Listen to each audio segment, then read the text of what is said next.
So good morning students. So now we are talking about 6 BPSC के लिए जो आपका एंथ्रोपोलॉजी ऑप्शनल है उससे रिलेटेड हम लोग को सारा डिस्कस करना है और चालू करना है। तो सबसे पहला क्वेश्चन आता है कि एंथ्रोपोलॉजी है तो फिर बीपीएससी में अगर आप देखेंगे तो बिहार में काफ़ी अपने ऑप्शनल्स हैं, अभी इसका मेंस आने वाला है। तो सबसे पहला क्वेश्चन आता है वाई एंथ्रोपोलॉजी। तो एंथ्रोपोलॉजी ऐसा आपका एडवांटेज क्या है ऑप्शनल लेके। तो फिर सर अब इसमें हम लोग सारी चीज़ें डिस्कस करेंगे। वाई एंथ्रोपोलॉजी, सिलेबस क्या रहेगा, पेपर्स क्या रहेंगे, एंथ्रोपोलॉजी के पास्ट ईयर पेपर्स कैसे आए हुए हैं, आपको जो बुक्स रिकमेंडेड करनी है कौन सी बुक्स जो कि आपको होनी चाहिए अभी। उसके साथ ही साथ आपको अगर अभी मैं पढ़ाऊंगा तो फिर नोट मेकिंग आपको कैसे करनी है, नोट मेकिंग पे बात करेंगे, डायग्राम्स वगैरह सारी बात करेंगे। तो सबसे पहले अपन आते हैं कि सर एंथ्रोपोलॉजी क्यों, वाई एंथ्रोपोलॉजी। तो देखिए एंथ्रोपोलॉजी में फ़ायदा क्या है ना सर कि जो एंथ्रोपोलॉजी का सिलेबस है, एंथ्रोपोलॉजी का सिलेबस बहुत ज़्यादा डिफाइंड है।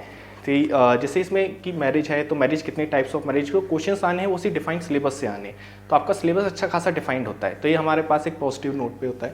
दूसरी चीज़ कि इसका सिलेबस बहुत ज़्यादा स्टैटिक है। जैसे आप देखेंगे कि ज्योग्राफी इकोनॉमिक्स में चीज़ें चेंज होती रहती है, लेकिन एंथ्रोपोलॉजी में क्या होता है बहुत ज़्यादा सिलेबस अपना स्टैटिक रहता है।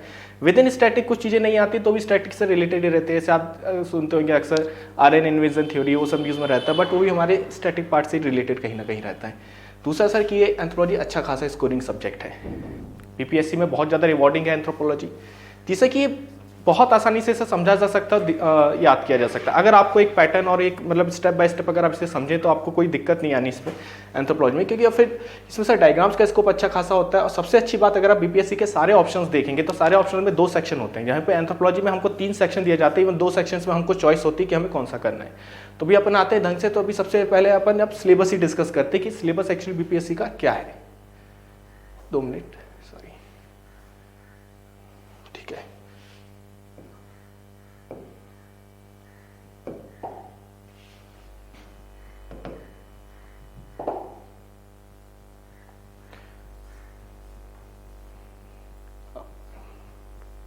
तो देखिए विद इन एंथ्रोपोलॉजी जो है आपके 3 सेक्शन होते हैं इन बीपीएससी, सेक्शन 1, 2 एंड सेक्शन 3। आपका जो पेपर होता है वो 300 मार्क्स का पेपर होता है। विद इन 300 मार्क्स पेपर हर एक सेक्शन के 100 मार्क्स रहते हैं। तीनों सेक्शंस में आपको एक रहता है आपका सेक्शन 1, सेक्शन 2A, 2B और सेक्शन 3। इसमें से आपका सेक्शन 1 और सेक्शन 3 जो होता है आपका पेपर में वो आपका कंपलसरी होता है, और सेक्शन 2A और सेक्शन 2B में आपको चॉइस होती है। तो सबसे पहले अपन डिस्कस करते हैं सर जैसे सेक्शन 1। तो अब ये पॉइंट आता है कि अभी सिलेबस का डिस्कस करने का क्या मतलब है। तो सब पॉइंट ये आता है कि पहले जहाँ जिस रास्ते हमें जाना है तो पहले हमको रास्ता पता होना चाहिए कि कैसे जाना है, डेस्टिनेशन क्या है, उससे पहले रास्ता कैसे चलना और स्टेप बाय स्टेप चलना चाहिए। तो उस चक्कर में सबसे पहले जरूरी है कि हम सिलेबस पहले पता होना है। तो सबसे पहले आपको पता होना चाहिए कि सिलेबस कैसे क्या करना है। फिर आप जब आपको सिलेबस पता होगा फिर उसके बाद आपको पेपर्स पता होने चाहिए, पेपर सिलेबस के किस पार्ट से आ रहे हैं, पेपर कैसे। तो सबसे पहले अपन सिलेबस डिस्कस करेंगे, सिलेबस के बाद अपन पेपर्स डिस्कस करेंगे कि पास्ट ईयर पेपर कैसे आए। तो आपको पैटर्न पता होना चाहिए, आपको कैसे लिखना है। तो जैसे सिलेबस में जैसे सबसे पहले आपका आता है सर सेक्शन 1। तो सेक्शन 1 बेसिकली आपका सोशियो कल्चर एंथ्रोपोलॉजी से रिलेटेड है आपका सारा। तो देखिए इसमें सब कुछ बहुत अच्छे से डिफाइंड है, meaning and scope of anthropology, फिर social, physical, archaeological, linguistic, applied anthropology. अब हर बार पास्ट ईयर पेपर देखिए पहला क्वेश्चन हमेशा यहीं से रहता है मोस्टली, कि किसी भी एक एंथ्रोपोलॉजी की ब्रांच का और आपको उसके ऊपर क्वेश्चन रहेगा। फिर community, society, marriage, kinship, economic anthropology, political anthropology, फिर यहाँ से आपका फील्ड वर्क, ट्रेडिशन वगैरह, और फिर बिहार के 5-6 ट्राइब्स का डिस्क्रिप्शन। ये आपका यहाँ तक का आपका सेक्शन 1 खत्म हो जाता है। तो ये सेक्शन करना आपका मस्ट होता है। सेकंड आता है सर सेक्शन 2। अब सेक्शन 2 में यहाँ पे आपको 2 चॉइसेस दी रहती हैं, सेक्शन 2A रहता है अपना और एक अपना सेक्शन 2B रहता है। तो आपको इन दोनों में से पेपर में 4 सेक्शन आएंगे, सेक्शन 2A, सेक्शन 2B में से आपको किसी एक सेक्शन के क्वेश्चन अटेम्प्ट करने होते हैं। तो जैसे सेक्शन 2A जो रहेगा एंथ्रोपोलॉजी का, सेक्शन 2A आपका मोस्टली फिजिकल एंथ्रोपोलॉजी से रहता है, जो कि मोस्टली आपका रहता है इवोल्यूशनिज्म वगैरह कैसे हुआ। तो अपने जो बायोलॉजिकल एंथ्रोपोलॉजी है, फिजिकल, बायोलॉजिकल एंथ्रोपोलॉजी सब कुछ सीखा, प्राइमेट वगैरह, place of man, sorry, fossil evidences जो हैं ह्यूमन इवोल्यूशंस के, फिर सारा जो हमारा जेनेटिक्स वगैरह आ जाएगा, मेंडेलियन प्रिंसिपल, रेस का कंसेप्ट। तो ये आपका सारा फिजिकल एंथ्रोपोलॉजी से आपका सेक्शन 2 वाला रहेगा। फिर इसका रेसेस इंडिया जो रेसेस क्लासिफिकेशन है, सेम चीज आप अभी सेक्शन 3 में देखोगे। उसके बाद आपका आता है सर सेक्शन 2B। अब सेक्शन 2B जो है वो है हमारा टेक्निक, मेथड। ये आपका पूरा हर एक एंथ्रोपोलॉजी का हर एक ऑप्शनल का एक थ्योरेटिकल पार्ट होता है, जिसमें कि उसकी सारी थ्योरीज वगैरह आती हैं। तो वो सारी जो थ्योरीज हैं वो आप यहाँ पे देखेंगे, टेक्निक, मेथड, मेथडोलॉजी वाला हर एक ऑप्शन का फाउंडेशन बेस उसकी थ्योरी से बनता है कि डिफरेंट ऑथर्स और डिफरेंट जो उसके वो सब्जेक्ट में आए हैं उन लोगों ने अपना क्या कंट्रीब्यूशन दिया। तो हर एक उस हिसाब से ऑप्शनल एक बिल्डअप होता है उस सब्जेक्ट। तो जैसे एंथ्रोपोलॉजी जब बिल्डअप हुआ था सबसे पहले क्लासिकल इवोल्यूशनिस्ट आए थे, उनका कंट्रीब्यूशन था, फिर उसका डिफिजनिस्ट आए थे, फंक्शनलिज्म, स्ट्रक्चरलिज्म, तो ये सारी थ्योरीज इनके बेसिस हैं।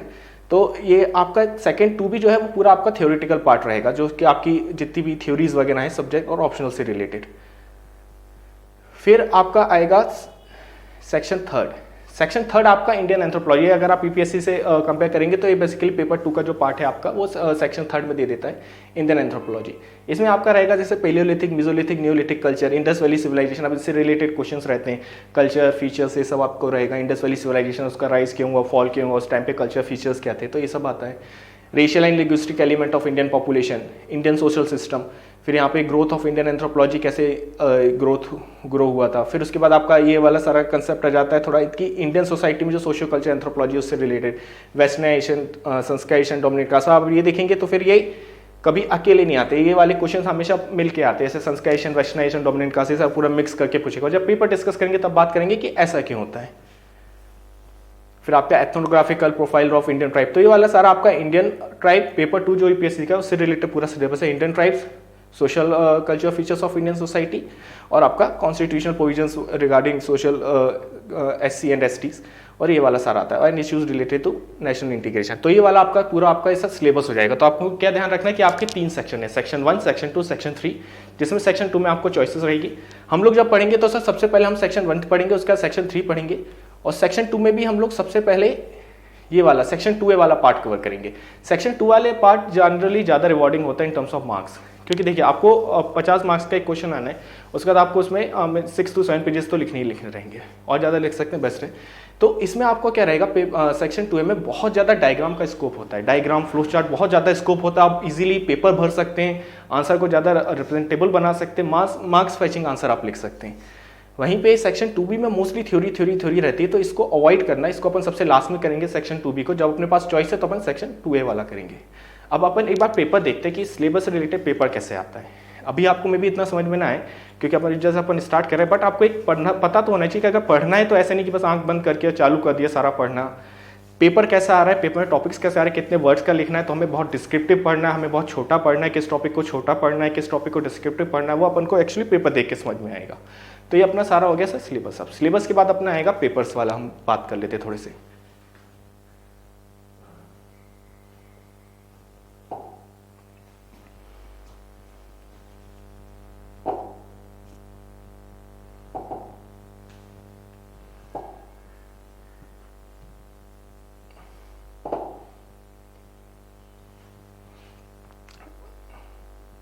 जैसे कि ये 2019 में जो हुआ था 65 बीपीएससी, ये उसका पेपर, तो देखिए आपको सबसे पहले पता होना चाहिए कि 100 मार्क्स का हर एक सेक्शन, आपके 3 सेक्शन है जो आपको बताया था, 3 सेक्शन है, हर एक सेक्शन आपका 100 मार्क्स का रहेगा।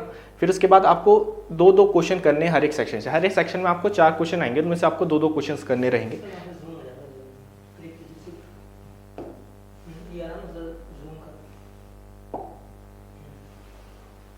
तो फिर आप यहाँ से देखिए 2 क्वेश्चन आपको हर एक सेक्शन से करने, जिसमें कि आप देख रहे हैं 2 क्वेश्चन आइदर फ्रॉम सेक्शन 2 और सेक्शन 2B, ये आपको ऑप्शन रहेगा। तो आइए आप देखते हैं इसको एक बार।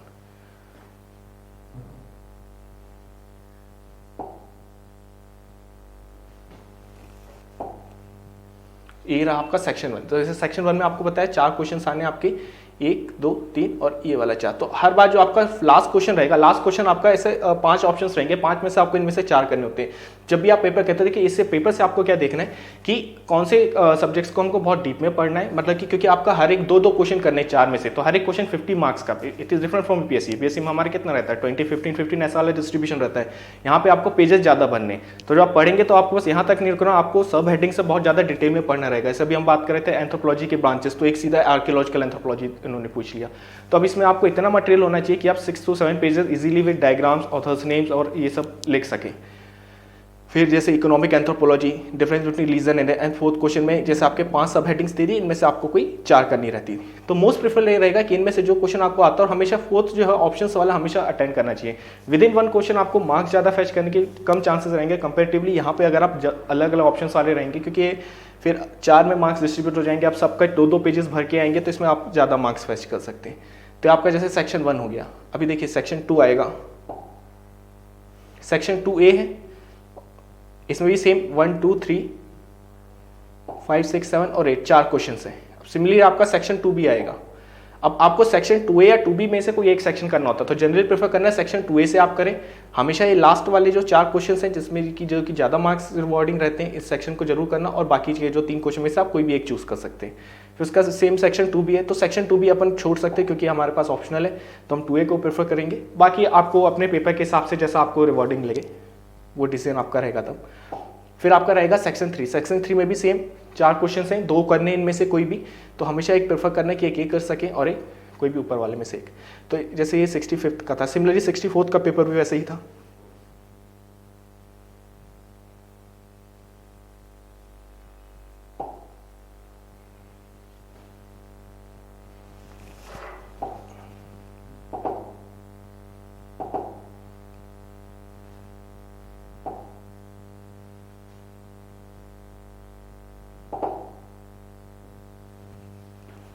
देख सकते हैं सेम 3 घंटे 3 सेक्शन है, 100 मार्क्स का हर एक सेक्शन। आपको 2-2 क्वेश्चन हर एक सेक्शन के करने, जिसमें से सेक्शन 2A और 2B में आपको चॉइस रहेगी कि आपको कौन सा करना है। तो ये रहा, जैसे आपका इसमें देखिए वही same scope of applied anthropology, तो वही था हर एक एंथ्रोपोलॉजी का बनाना। तो पहला क्वेश्चन आप देखने के पहले सिलेबस के पहले टॉपिक से ये लोग हर बार एक पूछ लेते हैं, तो ये आपको कोई भी 2 क्वेश्चन करने, हमेशा प्रेफर करना है कि एक ये और एक ऑप्शन वाला जो आप कर सके क्वेश्चन नंबर 4। सिमिलरली यहाँ पे भी सेम सेक्शन 2A और फिर सेक्शन 2B, जनरली प्रेफर करते हैं सेक्शन 2A और फिर सेम सेक्शन 2B। दोनों में से कोई एक सेक्शन करना होता है तो सेक्शन 2A कर सकते हैं आप ऑप्शनल, और फिर सेक्शन 1 और 3 कंपलसरी है, फिर सेक्शन 3। तो आपको बेसिकली 6 क्वेश्चन करने पूरे पेपर में, हर एक क्वेश्चन आपका 50-50 मार्क्स का रहेगा। तो उस हिसाब से आप समझ लीजिए कि आपको बहुत ज़्यादा अच्छा डिटेल में पता होना चाहिए, इसलिए बीपीएससी की प्रिपरेशन यूपीएससी से थोड़ी सी अलग हो जाएगी ऑप्शनल के टर्म्स में। तो ठीक है, तो अभी अपन ने पेपर डिस्कस कर लिया, अपन ने सिलेबस देख लिया, हमने सेक्शंस देख लिए। अब हम आते हैं कि क्यों एंथ्रोपोलॉजी, और इसमें कुछ बात करते हैं कि आंसर राइटिंग कैसी क्या रहेगी, नोट मेकिंग कैसी क्या रहेगी, बीपीएससी ओरिएंटेड, बीपीएससी में भी ट्रेंड क्या चल रहा है, ये सारी बात करते हैं।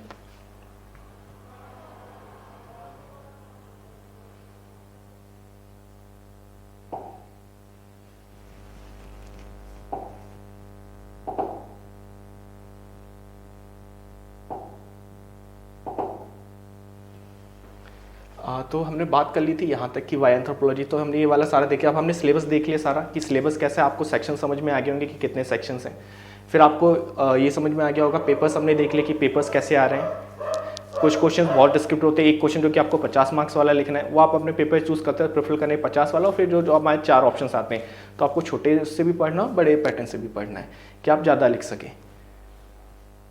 फिर अपनी बुक्स रहेंगी, तो सब बुक्स देखिए ऐसे तो बहुत ट्रेडिशनल बुक्स हैं, बट बीपीएससी में सिलेबस बहुत स्क्वीज किया हुआ है।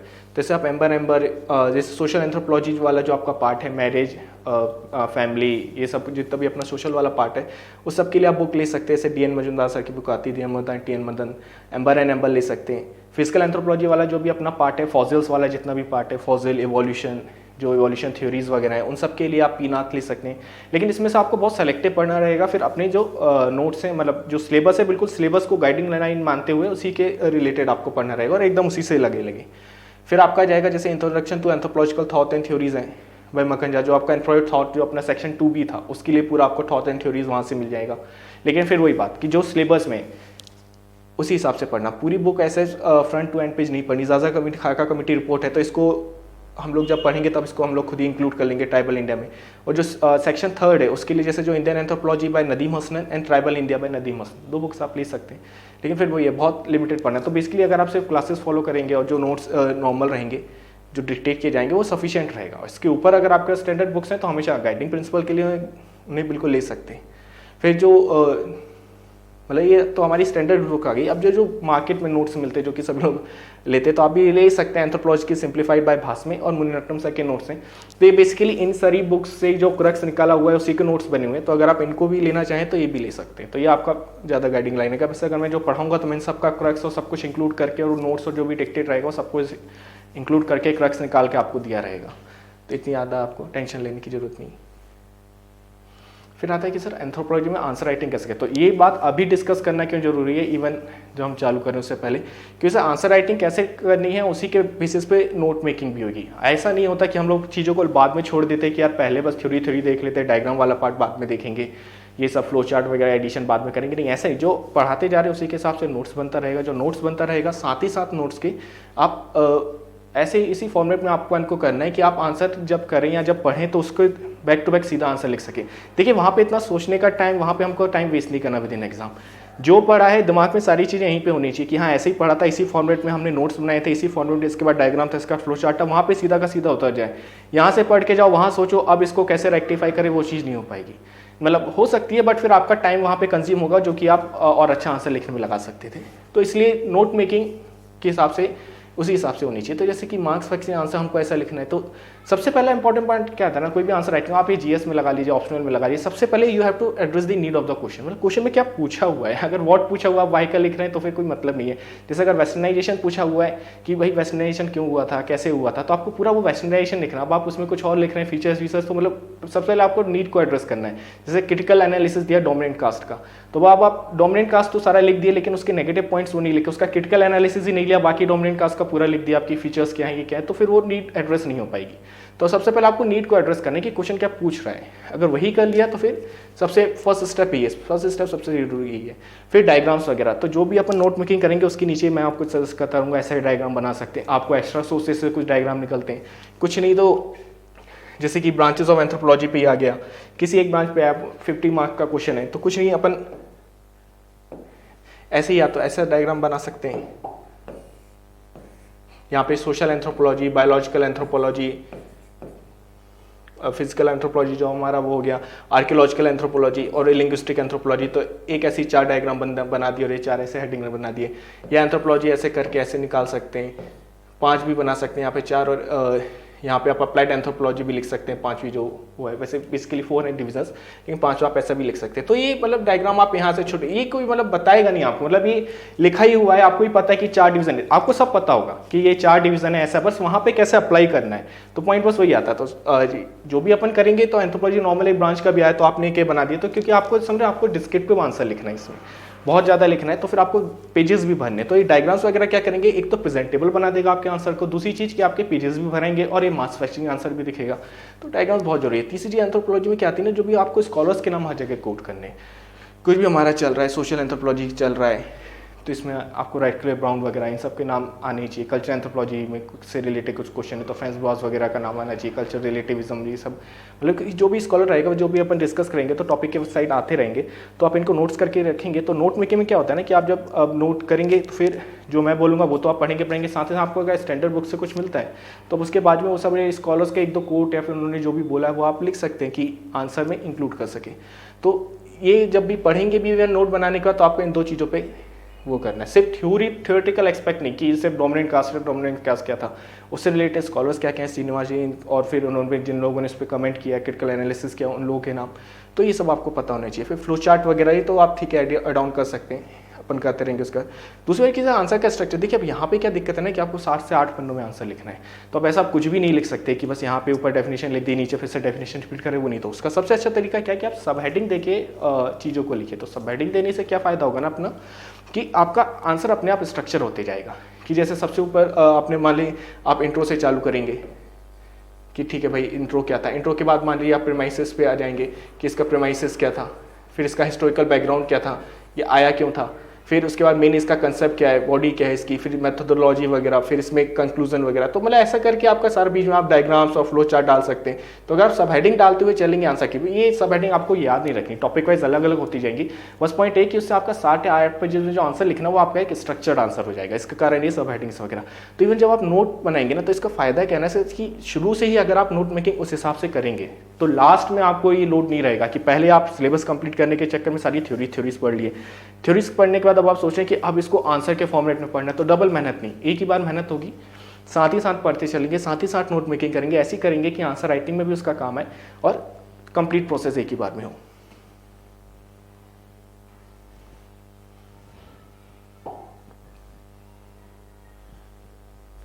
ठीक है, तो यही था अपना। बुक्स हमने डिस्कस कर ली, तो हमने वाई एंथ्रोपोलॉजी आपको पूरा बता दिया। सिलेबस हमने एंथ्रोपोलॉजी का पूरा डिस्कस कर लिया कि बिहार से रिलेटेड सिलेबस क्या है, क्योंकि थोड़ा सा अलग है, तो वो हमने पूरा डिस्कस कर लिया।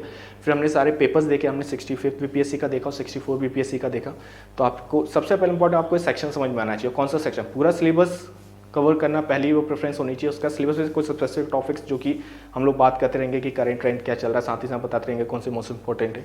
उसका बुक्स वगैरह आपको बताई जो आपको लेनी है, नोट मेकिंग की अपनी बात होगी, डायग्राम। तो ये आपका ओवरऑल एक अप्रोच रहेगी कि आपको कैसे बीपीएससी के लिए एंथ्रोपोलॉजी को अप्रोच करना है।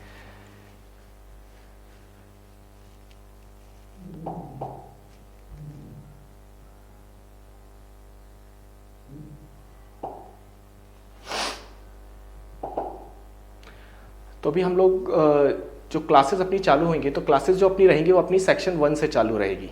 तो सबसे पहले अपन सेक्शन 1 करेंगे, सेक्शन 1 के बाद फिर अपन सेक्शन 3 करेंगे, उसके बाद सेक्शन 2A करेंगे और सबसे लास्ट में अपन सेक्शन 2B करेंगे। तो ये इसी हिसाब से फिर आप देख सकते हैं कि सेक्शन 2B को सबसे कम प्रेफरेंस दे सकते हैं, लेकिन हालांकि उसको कंप्लीट कराऊंगा मैं, ऐसी दिक्कत नहीं है। बट जब आप आंसर फाइनल प्रिपरेशन जो रहेगा उससे पहले, और बाकी फिर वो आपकी चॉइस रहेगी कि आपने कैसा प्रिपेयर किया, आप दोनों में से कोई भी सेक्शन चूज कर सकते हैं, लेकिन प्रेफरेबल फिर यही रहेगा सेक्शन 1, सेक्शन 2A और सेक्शन 3। तो आइए फिर अपन सेक्शन 1 से चालू करते हैं अपना, जो कि अपना meaning and scope of anthropology and it's main branches. Socio culture anthropology तो आपको बताई थी 4 ब्रांचेस वगैरह हैं, तो अब ये वाला अपना चालू होगा सारा।